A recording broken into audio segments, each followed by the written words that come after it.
you don't just have to read the press release. A lot of modern contemporary stuff is bland in meaning. There's nothing to the piece. There's nothing that you can read from the piece. And art is meant to be looked at for the first point, but it's also meant to be understood. And I think that a lot of contemporary artists, because they don't really care about how it's made and whatnot. If they don't care about how it's made, then they should care about what it says. And I think that a lot of them don't care about that either. They're always constantly wanting to move on to the next project rather than doing what they're doing at the moment well. I mean, obviously it's only just opinion, and there's probably thousands of people that disagree with me. Um, but that's just how I feel, and I think that's why this works. Even though it was probably done very quickly, they work. I mean, I was able to sit there for a good 15 minutes just thinking about all of these different connotations and how it was basically feminist and anti-feminist and like this, like they were just rank. Not They weren't pretty, but they were on the gruesome side. They were lookable, and they weren't like disgusting, but there was something very gruesome about them. Um, and the fact that they looked so truthful, even though they were a complete lie. Like they looked like skin with broken veins and varicose veins and all of these different things, and they were like this tangled web of context, and they were interesting to look at, and they were readable, which is what made them work so well, in contrast to the rest of the rooms surrounding this new collection for the Tate. So yeah, that was really, really good.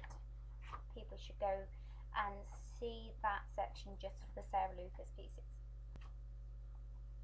Let me think. And so then the last one I went to was the Picasso, and we got in for free because of a friend of our within the class and our teacher. So that was good. Picasso, I like his skill, but I'm not really, he's good, but I wouldn't pay to see him.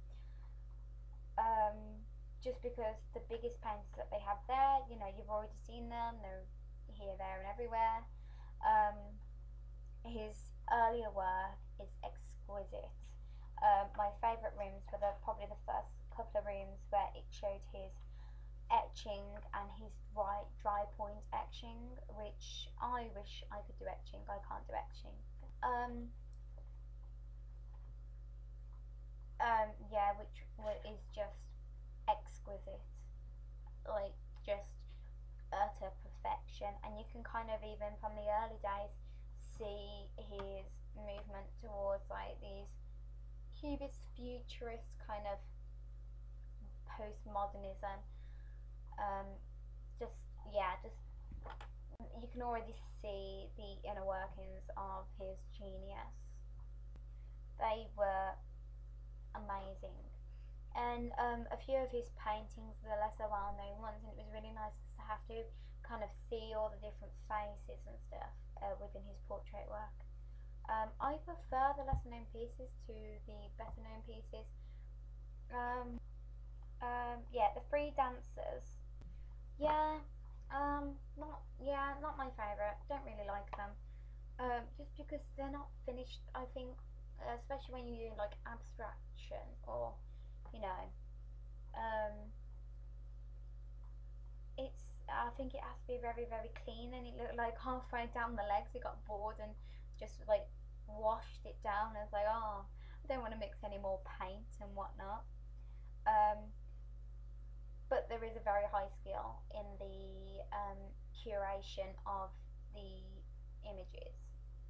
Um, what I loved as well was the David Hockney and the Francis Bacon, who were like, ugh, just amazing, like some of my favourite artists. Bacon him just because he's like so feeling and doesn't really care, and like the fact that he is just like completely different to everyone else. Um, yeah, very interesting. They had the three studies of figures at the base of the crucifixion, which obviously some of is the very famous triptych. They also had one of the headpieces, um, not the most famous one where he's sat on the chair, um, but if you get up close, you can kind of see just bits and pieces of the face, and it is very, very well painted. Obviously, sadly, they're not going to be around forever because he painted on unprimed canvas, um, um, and so they are just going to rot away, which kind of makes them even more spectacular. The fact that in 100 years' time they're not going to be around. Um, yeah, and if you watch him speak as well about his art, he's very charismatic, and he has a lot of engagement within his own art, which I think is very important. The fact that he's able to speak about it and not sound like he's making up a load of BS. And the same with like I said before, David Hockney. The fact that he's very aware of what he's doing and why he's doing it, and the fact that he makes all of his own work, and that's a very big thing for him. And so I think I share a lot of same views to him, because the creation and how I create my own work is very, very important to me and is central to my practice. Um, yeah, I also love the humour within his etchings, which is really nice to be able to see some of the lesser known stuff again. And running alongside the Royal Academy show, the fact that they are not landscapes was also really nice.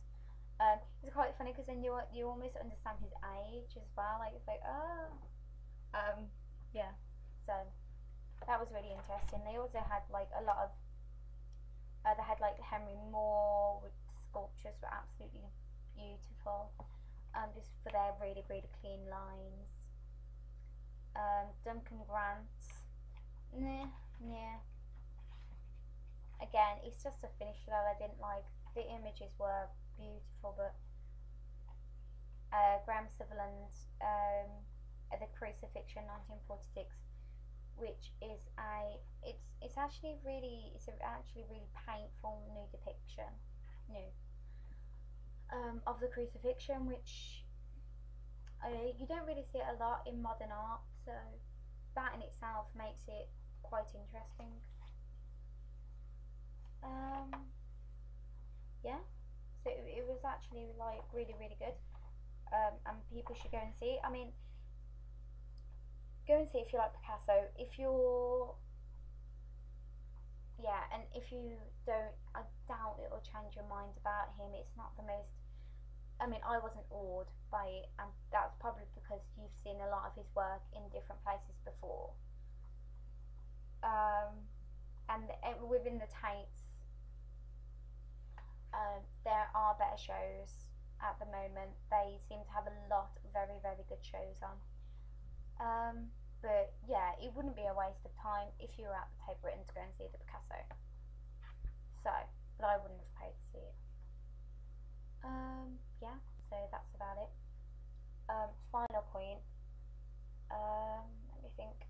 Yeah, that's it. And I hope you have a good time. Thanks for watching.